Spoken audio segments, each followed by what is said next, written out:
اب میں چاہتا ہوں کہ بلا کسی تاخیر کے، بلا کسی تمہید کے، آج کے اس عظیم الشان پروگرام کے مہمان عالم دین حضرت مولانا مفتی عبدالرشید صاحب مدد اللہ العالی کو ان اشعار کے ساتھ دعوت دیتا ہوں۔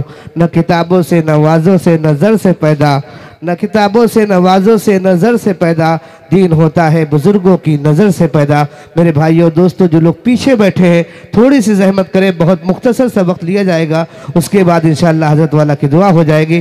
پیچھے کے لوگ آگے بڑھ کے آ جائیں، آگے کی کرسیاں پر کر لیں، بڑی مہربانی ہوگی۔ اس لیے عبادت کا جو پورا مغز ہوا کرتا ہے وہ دعا ہوا کرتا ہے۔ آپ حضرات پیچھے سے آگے تشریف لے آئیں۔ بسم اللہ الرحمن الرحیم۔ بہت دیر سے آپ بیانات سن رہے ہیں اور اب اس بات کی ضرورت محسوس نہیں ہوتی کہ باقاعدہ کوئی بیان ہو،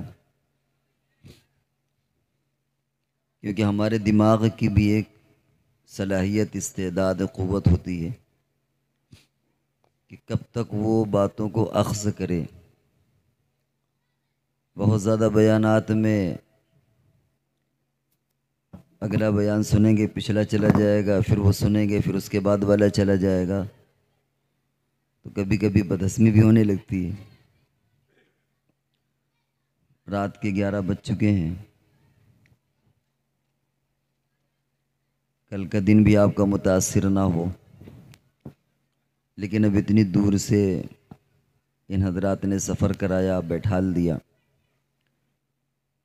تو میرا خیال ہے بمشکل 10 سے 15 منٹ آپ کے سامنے ہم بھی کچھ لے لیں گے، سمع خراشی ہوگی۔ ہم بات جو شروع کر رہے ہیں، ہمارے محترم حضرت مولانا امین الحق عبداللہ صاحب نے ایک بات پر بار بار زور دیا کہ اگر تم کوئی من رآ منکم منکرا فلیغیرہ بیدی، اگر تم کوئی منکر دیکھو، وہاں پر کوئی چیز رکھ دی، بس منکر دیکھو تو اسے ہاتھ سے روک دو۔ ظاہر ہے کہ اب آج کل ہاتھ سے آپ روک نہیں پائیں گے، ورنہ آپ کے خلاف FIR ہو جائے گی۔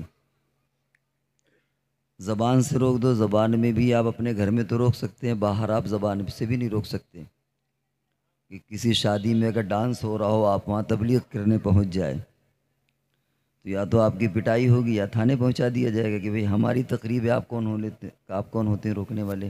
ہم ڈانس کریں، ناچیں، اچھلے کودیں، آپ سے کیا لینا دینا؟ البتہ ایک چیز ہے دل سے برا سمجھنا، اور ہم یہ وذالک اضعف الایمان، حضور نے فرمایا کہ دل سے برا سمجھو، اور یہ سب سے ادنا درجہ ایمان کا ہے۔ ہم لوگ کبھی کبھی یہ سمجھتے ہیں کہ ہم نے دل سے تو برا سمجھ لیا اور ہم اس حدیث پر ہم نے عمل کر لیا اور کم سے کم ہمارے دل میں ایمان ہے، لیکن اگر آپ تجزیہ کریں تو ہم دل سے بھی برا نہیں سمجھتے۔ اس کی وجہ یہ ہے کہ دل سے برا سمجھنے کا مطلب کیا ہے؟ دل سے برا سمجھنے کا مطلب یہ نہیں ہے کہ اگر کسی شادی میں کوئی خرافات ہو رہی ہو یا آپ کو معلوم ہے کہ اس کی آمدنی درست نہیں ہے، آپ دل سے برا بھی سمجھیں اور شرکت بھی کریں، یہ دونوں چیزیں جمع نہیں ہو سکتی۔ دل سے برا سمجھنے کا مطلب یہ ہے کہ آپ شرکت بھی نہ کریں، اور شریعت نے اس لیے کہا ہے کہ اگر آپ نے واقعتاً دل سے برا سمجھا اور شرکت نہیں کی تو وہ بندہ خود بخود تائب ہو جائے گا، توبہ کر لے گا اپنی گناہوں سے، اپنی غلطیوں سے۔ مثال کے طور پر کسی آدمی کی آمدنی جائز نہیں ہے، ناجائز ہے یا سودی معاملہ اس کا ہے، اس نے شادی کی، محلے میں اس نے 500 لوگوں کو دعوت دی، سارے لوگ ماشاءاللہ دیندار تھے، انہوں نے کہا بھائی ہم اور کچھ تو نہیں کر سکتے، ہم دل سے برا سمجھیں، شرکت نہیں کریں گے۔ اب جب شام کے وقت ہوا، کھانا تیار ہو گیا، پنڈال سج گیا، میزبان وہاں آ گیا جس نے دعوتیں دی تھیں، اب وہ دیکھ رہا ہے کہ کوئی بندہ آ ہی نہیں رہا ہمارے یہاں شادی میں، لوگوں سے معلوم کیا اس نے تو پتہ یہ چلا کہ لوگ اس لیے نہیں آ رہے کہ ہماری آمدنی جائز نہیں ہے، اور حضور نے فرمایا کہ دل سے برا سمجھو، اور دل سے برا سمجھنے کا مطلب یہ کہ وہاں شرکت نہ کرو۔ آپ ہی بتائیے کہ اس کی ناک کٹے گی کہ اس کی ناک رہے گی؟ اس کی ناک کٹ جائے گی، وہ بے عزت ہوگا۔ وہ کسی کی شادی میں پورا محلہ نہ جائے، شرکت نہ کرے تو وہ کیا منہ دکھائے گا؟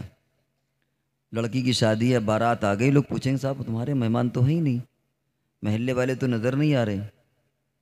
خدا کی قسم اسی وقت توبہ کر لے گا کہ اللہ ہم اس ذلت کو اب مزید گوارا نہیں کر سکتے۔ یہ ہم نے ایک مثال دی ہے۔ تو شریعت کا ایک ایک مسئلہ جو ہوتا ہے بڑا معنی خیز ہوتا ہے۔ ہم سمجھتے دل میں برا سمجھ لیا ہم نے، وہ بھی اچھی بات ہے، لیکن اصل جو دل میں برا سمجھنے کا مطلب ہوتا ہے وہ یہ کہ ہم وہاں پر شرکت نہ کریں، اور یہ اس لیے ہوتا ہے تاکہ وہ توبہ کرے، وہ باز آ جائے۔ انسان کو اپنی عزت پیاری ہوتی ہے۔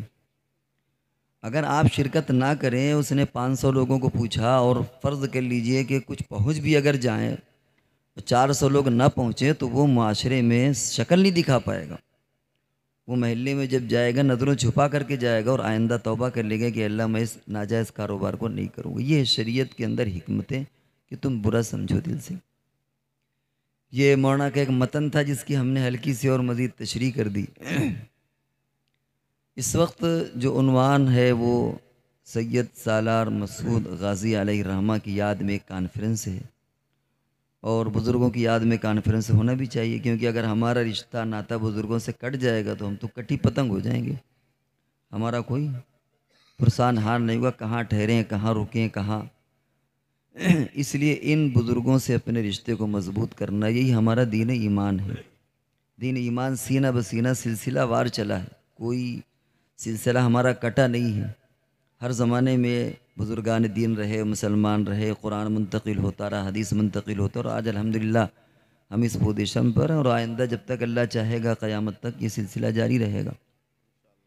آج اگر حضرت اس مجمع میں ہوتے اور ان سے کہا جاتا حضرت سے کہ آپ کو اس مجمع کو نصیحت کریں، تو کیا نصیحت کرتے؟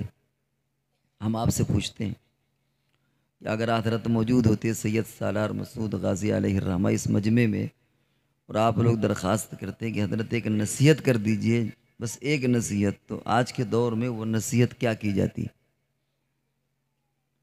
ہمارے اپنے اعتبار سے حضرت یہ فرماتے کہ بھائی فون کا استعمال کم کرو، کیونکہ اس وقت جو صورتحال فون نے بیڑا غرق کیا ہوا ہے، اس نے گھروں کو اجاڑ دیا ہے، میاں بیوی کے رشتوں کو خراب کر دیا ہے، تعلیم اور تربیت پر بھی اس نے بڑا اثر ڈالا ہے۔ دیکھیے ہم جن حالات سے گزر رہے ہیں وہ کوئی نئے حالات نہیں ہیں، ایسا نہیں کہ اچانک آ گئے۔ ان حالات کی خبر تو حضور علیہ السلام نے 1400 سال پہلے دے دی تھی۔ آپ نے فرمایا تھا کہ دیواروں سے آواز آئے گی، وہ زمانہ پیچھے جا چکا۔ جس وقت ریڈیو چلا تھا اس وقت لوگ کہتے تھے بھائی دیوار آپ اپنے گھر میں ہیں، بغل سے پڑوس سے ریڈیو کی آواز آ رہی ہے، ٹیلی ویژن کی آواز آ رہی ہے۔ تو حضور علیہ السلام نے جو فرمایا وہ ہو چکا، وہ 40 سال اس زمانے کو ہو چکے، اب اور ایڈوانس زمانہ آ گیا۔ حضور علیہ السلام نے فرمایا ایسا ہوگا۔ وہ تو جو کچھ بھی جن حالات میں ہم گزر رہے ہیں ایسا نہیں کہ اچانک ہے، سب کی اطلاع حضور علیہ السلام نے ہمیں دے دی تھی۔ حدیث میں آتا ہے کہ تمہارے جوتے کا تسمہ، تمہارے جوتے کا اپر، وہ تم سے بات کرے گا، بولے گا، تمہیں بتائے گا گھر میں کیا ہوا۔ تمہاری ران، تمہاری شرمگاہ، تمہاری ران، تمہارا جسم یہ بولے گا کہ کیا ہوا۔ آج یہ سی سی کیمرہ یہی سب ہے، آپ اپنے گھر میں لگا دیتے ہیں، اپنے کارخانے میں لگا دیتے ہیں، اپنی دکان میں، اپنی فیکٹری میں، وہ وہی بولتا ہے۔ اگر حضور علیہ السلام اس وقت فرماتے کہ سی سی کیمرہ بولے گا تو وہ صحابہ سمجھ نہ پاتے کہ یار سی سی کیمرہ کیا ہوتا ہے، اس وقت اس کی ایجاد نہیں ہوئی تھی۔ لیکن حضور علیہ السلام نے جو فرمایا کہ تمہارا ایران بولے گی، تمہارا یہ بولے گا، آج کیا ایسا نہیں ہے؟ آج وہ سارا ریکارڈ ہمارا محفوظ ہو رہا ہے۔ اس لیے ہم جس دور میں گزر رہے ہیں ہمیں شکوہ کرنے کی ضرورت نہیں ہے۔ کیسے حالات آ گئے؟ حالات یہ حضور علیہ السلام بتا چکے تھے کہ یہ سب ہونا ہے۔ دجال کے بارے میں آپ نے خبر دی کہ دجال ہوگا، دجال دجل سے بنا ہے، یعنی مکر، فریب، فراڈ، آنکھوں میں دھول جھونکنا، ہو کچھ رہا ہے، نظر کچھ آ رہا ہے۔ آج دنیا کے اندر جو سینریو ہے وہ عجیب و غریب سینریو ہے۔ روس اور یوکرین میں لڑائی ہو رہی ہے، سمجھ میں نہیں آ رہا کہ اس کا پس منظر کیا ہے، اس کی حقیقت کیا ہے، اس کا اینڈ کیا ہے، کہاں ختم ہوگی، کون ملک کس کے ساتھ جائے گا، کچھ سمجھ میں نہیں آ رہا۔ کچھ عرصے پہلے ترکی کے کچھ فوجیوں کو روس نے مار دیا، سمجھ میں نہیں آ رہا تھا کہ یہ ادھر ہے یہ ادھر۔ ابھی تک کوئی صورتحال کلیئر نہیں ہے کہ کون ملک کدھر جائے گا۔ کیوں؟ ہو کچھ رہا ہے، نظر کچھ آ رہا ہے۔ جو نظر آ رہا ہے وہ حقیقت نہیں ہے، اور جو حقیقت ہے وہ ہمیں نظر نہیں آ رہی۔ لیکن ان حالات میں بھی ہم شکوہ نہیں کر سکتے، کیونکہ حضور علیہ السلام نے سب کچھ بیان کر دیا تھا۔ دجال آئے گا، وہ ایسا کرے گا، ایسا کرے گا، ایسا کرے گا، اور آخر درجے میں یہ فرمایا کہ زندہ کو بھی مردہ کر دے گا اور کہے گا کہ مجھے خدا مانو۔ یعنی وہ چیزیں جو تمہارے تصور سے باہر ہیں ان چیزوں کو بھی وہ کہے گا، اور وہ سب ہم آج دیکھ رہے ہیں۔ اس وقت موٹے طور پر جو ہمارے سمجھنے کی چیزیں ہیں وہ یہ کہ 3 باتیں ہیں۔ ایک تو یہ کہ کیا ہو رہا ہے، ہم اور آپ سب جانتے ہیں، اور کوئی نئی چیز نہیں ہو رہی، یہ سب وہ ہو رہی ہے جو حضور علیہ السلام نے فرما دیا۔ ہم یہ کہہ سکتے ہیں کہ ہمارے ایمان کا گراف اور بڑھنا چاہیے، اس لیے کہ حضور علیہ السلام کی ایک پیشین گوئی مزید اور ثابت ہوتے ہم دیکھ رہے ہیں، اس لیے ہمیں گھبرانے کی ضرورت نہیں ہے۔ دوسری چیز یہ کہ مقصد ہماری زندگی کا کیا ہے، یا ہمارے بچوں کا مقصد کیا ہے، اور تیسرے یہ کہ ہم کریں کیا۔ جو کچھ ہو رہا وہ آپ کے سامنے پس منظر ہلکا پھلکا کھینچ دیا گیا۔ مقصد کیا یہ بھی آپ جانتے ہیں کہ ہم بچوں کی تربیت کریں۔ آپ ماشاءاللہ بیٹھے ہوئے ہیں، مدرسوں کا نظام بھی اسی لیے ہوتا ہے، بزرگان دین کے نام پر جلسے بھی اسی لیے ہوتے ہیں کہ ہم بچوں کی تعلیم اور تربیت پر دھیان دیں، کیونکہ حالات اتنے عجیب و غریب ہو چکے ہیں، صورتحال اتنی زیادہ بگڑ چکی ہے کہ آج سے کچھ سالوں پہلے جو چیز عزت کا معیار تھا آج وہ چیز ذلت کا معیار بن چکی ہے۔ پہلے کیا تھا کہ اگر داڑھی ٹوپی کا تصور آتا تھا تو کیا تصور آتا تھا؟ ایمانداری کا، لوگ اس کے پاس امانت رکھتے تھے۔ بلکہ اگر کوئی آدمی کہیں جاتا تھا، اس کے گھر میں کوئی نوجوان لڑکی ہوتی تھی تو وہ کسی داڑھی والے کے گھر میں کہ آپ کے یہاں ہماری بچی محفوظ رہے گی، ایک ایمانداری کا سمبل ہمارے سامنے آ جاتا تھا، ایمانداری کا پیکر ہمارے سامنے آ جاتا تھا کہ یہ ایمانداری کا پیکر ہے۔ آج شبیہ کچھ ایسی کھینچ دی گئی ہے میڈیا کے ذریعے سے، دجالی فتنے کے ذریعے سے، اور بار بار ایک بات کو کہا جانے کی وجہ سے کہ آج اگر آپ آنکھ بند کریں اور داڑھی ٹوپی کا تصور کریں تو کیا آئے گا؟ آتنکی، آتنکوادی۔ یہ ایک دنیا ایک ہماری شبیہ کو خراب کر رہی ہے۔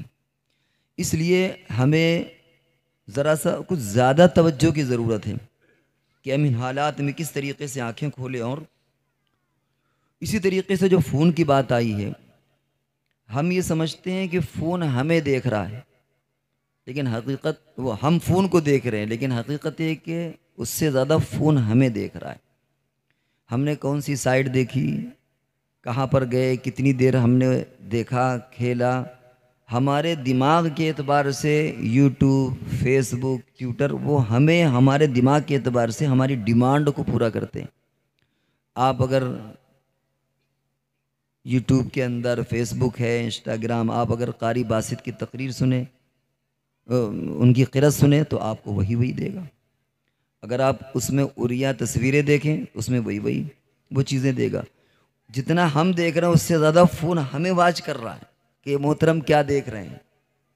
اسی لیے کبھی اپنے بچوں کے فون کا جائزہ لینا ہو تو یہ ابھی بھی ان کے بچوں کے بس میں، چاہے وہ جتنا ڈیلیٹ مار دیں، اسے صاف کر دیں، یہ ان بچوں کے بس میں نہیں ہے۔ آپ ان کا فون لیجئے، آپ یوٹیوب جائیے، اس میں اوپر نیچے اسکرول کریے، آپ دیکھیں جو چیزیں زیادہ آ رہی ہیں اس کا مطلب ہمارا بیٹا وہی چیزیں دیکھ رہا ہے۔ اگر اس میں آپ دیکھیں کہ کرکٹ کی چیزیں آ رہی ہیں تو اس کا مطلب ہمارا بیٹا کرکٹ دیکھتا ہے۔ اگر یہ آ رہا ہے فٹ بال تو سمجھ لیجئے فٹ بال، اگر یہ آ رہا ہے بزرگوں کی تقریریں سن رہا ہے تو سمجھ لیجئے تقریریں، اگر قرأت تو قرأت، اور اگر اللہ نہ کرے سمجھ لیجئے کہ بس ادھر ادھر کی عریانی تصویریں، تو سمجھ جائیے کہ ہمارے محترم صاحب وہی دیکھ رہے ہیں، وہ چاہے یوٹیوب ہو، فیس بک ہو، انسٹاگرام ہو، چاہے کچھ ہو۔ تو فون ہم کو دیکھ رہا ہے، ہر چیز ہماری ریکارڈ میں اور ہمارے ڈیمانڈ کے اعتبار سے وہ یہ سب چیزیں دے رہا ہے۔ تو آج کے دور میں ہمیں بچوں کی تربیت کی سب سے زیادہ ضرورت ہے۔ تربیت کی 4 میدان ہوتے ہیں، جسم ہے اور عقل ہے، دل ہے اور روح ہے، جسے کہتے ہیں body, mind, heart and civil. جسم کی تربیت کا آپ کا خیال رکھنا ہے، بھائی وہ اچھی طرح ورزش بھی کر رہے ہوں، دوڑ بھاگ بھی کر رہے ہوں، سونے جاگنے کا ان کا نظام بھی صحیح ہو۔ اسی طریقے سے عقل کا استعمال کہاں ہو۔ ان 2 چیزوں کے ذریعے سے جو حاصل ہوتی ہے وہ تعلیم، علم حاصل ہوتا ہے، جسم کے ذریعے سے اور عقل کے ذریعے سے۔ آپ جسم میں آنکھ سے پڑھ دیکھتے ہیں، کانوں سے سنتے ہیں، زبان سے یاد کرتے ہیں، تو علم کی یہ سب آلات ہیں، اور دماغ سے سوچتے ہیں، دماغ سے سمجھتے ہیں کتابوں کو۔ اور آگے کی جو 2 چیزیں ہیں، دل اور روح، اس کا تعلق تربیت سے ہے۔ ہمیں اپنے بچوں کی تربیت کی بھی ضرورت ہے۔ آپ اگر اپنے گھر میں بلا کر کے کسی ٹیوشن والے کو بلا لیں، وہ آپ کے بچے کو قرآن پڑھا دے گا، حدیث پڑھا دے گا، یاد کرا دے گا، لیکن اس سے تربیت نہیں ہوگی، کیونکہ دل استعمال نہیں ہوا، روح استعمال نہیں ہوئی، جسم استعمال ہوا، عقل استعمال ہوئی، تو وہ آ کر کے تعلیم تو دے دے گا، تربیت نہیں دے گا۔ تربیت کرنا والدین کی ذمہ داری ہے، اور اس وقت ہم کو یہی بات کہنی ہے کہ ہم اپنے بچوں کی تعلیمی اعتبار سے فکر کریں، اور تربیت کا انداز ہر زمانے میں بدلا ہوا ہوتا ہے۔ آج کے زمانے میں جو تربیت ہے وہ آنے والے زمانے کی نہیں ہے۔ ایک صاحب گئے، مسجد کھچا کھچ بھری ہوئی تھی، انہوں نے کہا کہ ہم کو نمازی نظر نہیں آ رہے۔ کسی نے مذاق میں کہا کہ آپ نابینا ہو گئے، نظر نہیں آ رہا، پوری مسجد تو بھری ہوئی، آپ کہتے ہیں نمازی نظر نہیں آ رہے۔ انہوں نے کہا کہ بچے تو نظر نہیں آ رہے، بچے تو ہماری اگلی نسل ہیں۔ بھئی جب بچے نہیں، اس کا مطلب ہے کہ یہ نسل ختم ہوئی تو نمازی ختم ہو گئے۔ مسجد کا مطلب تو یہ ہے کہ اگر آدھے ہیں تو آدھے بچے بھی تو ہم کو نظر آنا چاہیے، کیونکہ وہی ملک کا مستقبل ہوتا ہے، وہی ہماری امت کا مستقبل وہی ہوتے ہیں۔ تو ہمیں بچوں کی سخت ضرورت ہے۔ بچوں کا حال یہ ہے کہ وہ بچے آج محبت گھر کے بجائے باہر تلاش کر رہے ہیں۔ لڑکی ہے گھر کے بجائے باہر محبت تلاش کر رہی ہے، لڑکا ہے گھر کے بجائے باہر محبت تلاش کر رہے ہیں۔ تو اس وقت میں سخت ضرورت ہے کہ ہم بچوں کی تربیت کریں، اور بچوں کی تربیت میں ان کے ساتھ ایک دوستانہ ماحول رکھیں، دوستانہ ماحول رکھیں۔ اگر ہم ان کے ساتھ کھل کر کے باتوں کو شیئر کریں گے، دوستانہ ماحول رکھیں گے، تو اللہ کی ذات سے امید ہے کہ ہم بہتر طور پر اپنے بچوں کی تربیت کر سکتے ہیں۔ بس 1-2 منٹ میں اپنی بات ختم کریں۔ ہم جس دور میں جی رہے ہیں وہ آپ کو معلوم ہے، اس میں گھبرانے کی ضرورت نہیں۔ حضور علیہ السلام نے پہلے اسے بتا دیا۔ مقصد کیا ہے؟ تعلیم اور تربیت، اور اس بات کو ہم اگلی نسل تک منتقل کریں۔ اور ہم کو کرنا کیا ہے؟ کرنے والے کام یہ ہے کہ ہم اپنے بچوں، خاص طور سے اس وقت ہم جو آپ کے سامنے جو ہمیں عرض کرنا ہے وہ بچوں کے تعلق سے، ہم اپنے بچوں کو گھر میں ساتھ لے کر کے بیٹھیں، ان کو وقت دیں۔ بغیر وقت دیے کام نہیں چلے گا۔ موبائل ہے، کمپیوٹر ہے، نیٹ ہے، اس میں ہوتا ہے ایک اینٹی وائرس، آپ نے سنا ہوگا۔ ہماری ایک نگاہ شفقت بچوں کے لیے اینٹی وائرس کا کام کرتی ہے۔ بچہ اسکول سے پڑھ کے آیا، کیا پڑھا کیا نہیں، بچہ باہر ماحول میں گیا، دوستوں کے ساتھ کیا دیکھا کیا نہیں دیکھا، سگریٹ پیا، حقہ پیا، اللہ جانے کیا کیا وہ کر کے آیا۔ آپ نے بچے کو بیٹھا لا، پیار اور محبت سے اسے کچھ حالات بتائے، اور اس کے سامنے کچھ دین اسلام کی باتیں کی، تو آپ نے اس کی ان گندگیوں پر اینٹی وائرس کی نظر ڈال دی، وہ سب صاف ہو گیا۔ تو ماں باپ کی نگاہ اینٹی وائرس ہوتی ہے بچوں کے لیے۔ یہ جو اس وقت کا جو وائرس پھیلا ہوا ہے، موبائل کا وائرس، فتنوں کا وائرس جو پھیلا ہوا ہے، اس کے ذریعے سے آپ اپنے بچوں کی اصلاح کریں، مل بیٹھ کر کے بیٹھیں، ان سے مشورہ کریں، ان کو خوشی ہوتی ہے۔ میاں بیوی بیٹھیں، بچوں کو بیٹھا لیں، اور کبھی میاں بیوی دیکھیں جھگڑے ہوتے ہیں میاں بیوی میں، بلکہ بعض لوگ تو کہتے ہیں کہ اگر جھگڑے نہ ہو تو سم تھنگ کچھ پرابلم معلوم ہوتا ہے، یعنی اس کا مطلب ہے کہ بڑا کولڈ ریلیشن ہے میاں بیوی میں، گرم نہیں ہے۔ وارم ریلیشن کا مطلب ہے کہ کچھ نہ کچھ کھٹ پٹ ہونا چاہیے۔ اگر کوئی گھر ایسا ہو کہ آپ دیکھیں کہ بالکل کچھ نہیں ہو رہا، تو اس کا مطلب ہے کہ کچھ ہے، سب کچھ ٹھیک نہیں چل رہا۔ تو یہ ایک نیچر ہے، ایک مزاج ہے کہ میاں بیوی کا۔ لیکن بچوں کے سامنے اگر کبھی ہو، اول تو بچوں کے سامنے ماں باپ لڑے نا، اگر کبھی ہو بھی جائے، بچوں کے سامنے ایک دوسرے کا سمان احترام کریں۔ آج ہمارا حال یہ ہوتا ہے کہ شوہر آتا ہے، وہ اپنی بیوی یعنی جو بچوں کی ماں ہوتی ہے، بچوں کے سامنے اس کو بے عزت کر دیتا ہے، تو بچے بھی اسی طرح سیکھ لیتے ہیں. بیوی ہے وہ اپنے شوہر کی بے عزتی کر دیتی ہے بچوں کے سامنے تو باپ کا وقار نہیں رہتا. تو ایک دوسرے کے سامنے ان کا سمان کریں, بلکہ یوں کہیں بچوں کے سامنے کہ دیکھو یہ تمہاری ماں ہے لیکن تمہاری خادمہ نہیں ہے, یہ تمہارے روٹی پکا دیتی ہے, احسان کرتی ہے, سمجھ لو, اور تم ایسا کرو. اس طرح کی جب باتیں کریں گے تو بچوں کو بھی احساس ہوگا. بچوں سے مشورے کریں. 2 کام اور کر لیں بچوں کے ساتھ. ایک تو یہ کہ گھر کے کام ان سے خوب کرائیں. اگر بیٹی ہو رہی ہے تو اس سے آٹا گندھانا, روٹی پکوانا, گھر کے کام, جھاڑو پوچھا, یہ سارے کام اس سے کرائیں. اور دوسرے یہ کہ دوسرے کے ساتھ ہمدردی کا جذبہ پیدا کریں. جب آپ اس کا کام کرائیں گے تو اس کے اندر اعتماد اور کانفیڈنس پیدا ہوگا. جب آپ دوسرے کی فکر کی بات کریں گے تو اس کے اندر لیڈرشپ پیدا ہوگی. اس کے اندر جب دوسرے کا اس کو ذمہ داری دیں گے کہ تمہیں اس کو بھی دیکھو, اس کو بھی دیکھو, تو اس کے اندر کیا پیدا ہوگی؟ اس کے اندر ایک لیڈرشپ پیدا ہوگی, ایک اعتماد پیدا ہوگا, خدمت کا جذبہ پیدا ہوگا. اور جب خود اپنا کام کرے گا تو اس کے اندر اپنی ذات کے اعتبار سے اعتماد ہوگا. تو بچوں کو لے کر کے مشورہ کریں. مثال کے طور پر آپ بچوں کو لے کر کے بیٹھیں کہ دیکھو آج ہم تقریر سن کے آئے کہ موبائل بہت خراب چیز ہے, بڑی گندی گندی چیزیں آتی ہیں. اچھا یہ بتاؤ موبائل کتنی دیر استعمال کرنا ہے؟ اور اس میں پہلا کام آپ یہ کریں کہ بچوں سے گھر کی اصلاح کے لیے خود ان سے مشورے مانگیں کہ لکھ کر کے لاؤ, ہمارے سامنے بیٹھ کر کے لکھو. بھائی چھوٹے بچے نہیں لکھ پائیں گے, جو بڑے بچے ہوں گے کہ گھر کے ماحول کو ہم کیسا بہتر بنائیں. آپ یقین مانیے کہ وہ بچے اتنا بہتر لکھ کر کے دیں گے کہ آپ جب پڑھیں گے تو آپ کا دل باغ باغ ہو جائے گا, کیونکہ ان کی آپ نے استعداد کو ابھارا, وہ خوش ہوں گے. اور اگر آپ کوئی فرمان جاری کریں گے کہ خبردار آج کے بعد اگر 10 بجے کے بعد موبائل چلا, خبردار اگر, تو بچے شاید ریئیکشن کر جائیں, شاید بچے آپ کی بات نہ مانیں. لیکن اگر بچے خود لکھ کر کے دے دیں امی ابو کے سامنے کہ ایسا ہے کہ ہم لوگ آدھا گھنٹہ اچھا چلائیں گے, اچھا اوکے ٹھیک, اس سے زیادہ تو نہیں پڑے گا, ٹھیک ہے, اب وہ اس پر عمل کریں گے کیونکہ خود انہوں نے وہ بات لکھ کر کے دی ہے. تو آپ بچوں کو بیٹھال کر کے گھر کا نظام بنائیں کہ ہم گھر کے نظام کو کیسے بنائیں. اس کو لکھ کر کے ٹانگ بھی سکتے ہیں کہ یہ ہمارے یہاں کے اصول ہیں سونے کے جاگنے کے. ان سے مشورہ کریں کھانا کیسے کیا پکنا ہے, پورے ہفتے کا مینو کیا ہے, کیا کرنا ہے کیا نہیں. ان سے ٹائم ٹیبل بنوائیں کہ 12 بجے سوتے ہیں, اچھا کئے بجے سونا چاہیے, اچھا 10 بجے. دیکھو بیٹا 10 بجے تم نے رائے دی, اب 10 سے 11 نہیں ہونا چاہیے. پھر بچے لکھ کر کے دیں گے کہ اچھا آدھا گھنٹہ, آپ کہیں کہ نہیں آدھا گھنٹہ لکھ کر کے دیا ہے, ہماری طرف سے 35 منٹ ہے, لیکن یاد رکھو پھر 35 منٹ سے زیادہ بیٹا مت کھیلنا. اچھا شام ہو گئے, سارے فون ہمارے پاس جمع کر دو. اس کے بعد سوچو. صورتحال اس وقت یہ ہے کہ آپ گھر میں جائیں تو ماں الگ لیے ہوئے, باپ الگ لیے ہوئے, بچہ الگ لیے ہوئے, وہ الگ لیے ہوئے, جتنے فرد اتنے ممبر اتنے فون, وہ سب اپنے اپنے بزی ہیں. جس وقت جو سمجھ میں ہے سو رہا ہے, جاگ رہا, نہ فجر نہ کچھ, پورے گھر کا بیڑا غرق ہوا پڑا ہے, پورے گھر کا نظام چوپٹ ہے. اس وقت کا سب سے بڑا فتنہ, دجالی فتنہ, اسی موبائل کا.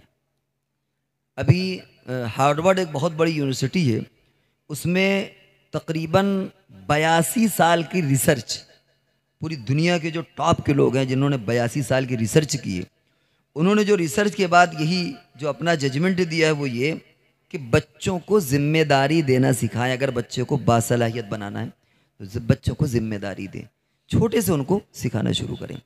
بہرحال جتنا ہم نے وعدہ کیا تھا تھوڑا سا وقت بڑھ گیا ہے, یہی چند باتیں آپ کے سامنے کہنی تھی کہ سب سے پہلے جو دل میں برا سمجھنے کا مطلب تھا اس کا مطلب کیا سمجھے. یہ نہیں کہ ہم شرکت کریں, لا حول پڑھیں, لا حول ولا قوت الا باللہ, اور دعوت بھی کھا رہے ہیں.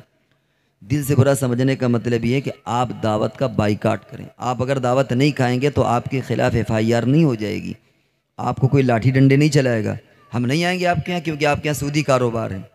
اگر یقین جانیے اگر اس نے 500 لوگوں کی دعوت کی اور اس میں 400 لوگ نہ آئیں تو وہ اتنا شرمندہ ہوگا کہ گھر گھر جا کے معافی مانگے گا کہ بھیا میں نے سودی کاروبار چھوڑ دیا, اب مجھے ایسا ذلیل مت کرنا. میری لڑکی کی شادی تھی, دلی سے فلاں جگہ سے بارات آئی تھی, میں تو رسوا ہو گیا, میں آج کے بعد سودی کاروبار نہیں کروں گا. در در وہ بھاگ. تو اصل چیز دل سے برا سمجھنے کا مطلب یہ ہے کہ آپ اس گناہ کی جگہ پر جائیں نہ, اس چیز میں شرکت نہ کریں. کھانے والی ہو تو کھانے میں شرکت نہ کریں, دیکھنے والی ہو تو دیکھنے میں شرکت نہ کریں. یہ بھی نہ ڈانس ہو رہا دیکھ بھی نہ, لا حول ولا قوت الا باللہ. شادی میں آتش بازی ہو رہی ہے, کھڑے بھی ہیں, لا حول ولا قوت الا باللہ. اس سے کام نہیں چلے گا, آپ وہاں پر شرکت نہ کریں. پھر یہ کہ 3 باتیں کہی گئیں کہ ایک، ہم کس دور میں جی رہے ہیں، وہ ہمیں گھبرانے کی ضرورت نہیں ہے، حضور نے سب بتا دیا تھا، ہم اسی دور میں ہیں۔ اور ہر دور کی ضرورت، تقاضے تربیت کے الگ ہوتے ہیں۔ بچوں کی جب تربیت کریں، ہر دور کے تقاضے الگ ہوتے ہیں۔ ہمارے ماں باپ نے جس طرح ہماری تربیت کی، بھول جائیے وہ۔ آپ یہ دیکھیں کہ ہمیں اپنے بچوں کی تربیت اگلے دور کے تقاضے کے اعتبار سے کرنا ہے۔ مقصد کیا ہے؟ تعلیم و تربیت کرنا کیا ہے؟ مایوس ہو کے بیٹھنا نہیں ہے کہ صاحب کیا کریں، ایسے حالات آ گئے، ارے اب تو کچھ نہیں۔ جو کر سکتے وہ بھی نہیں کر پائیں گے۔ ہمارا کام ہے کہ جو ہم کر سکتے ہیں اس کو ہم کریں، اور اس کے لیے ہم نے بتایا کہ اپنے گھر سے شروعات کریں، گھر کے بچوں کو لیں، ان کی ذمہ داریاں لیں، دوسروں کی ذمہ داریاں ڈالیں، اس سے ان کے اندر تربیت پیدا ہوگی، خود اعتمادی پیدا ہوگی، ہمدردی پیدا ہوگی، اپنی بھی دوسروں کی بھی۔ اور گھر کا نظام موبائل کے اعتبار سے، سونے اور جاگنے کے اعتبار سے صحیح کریں۔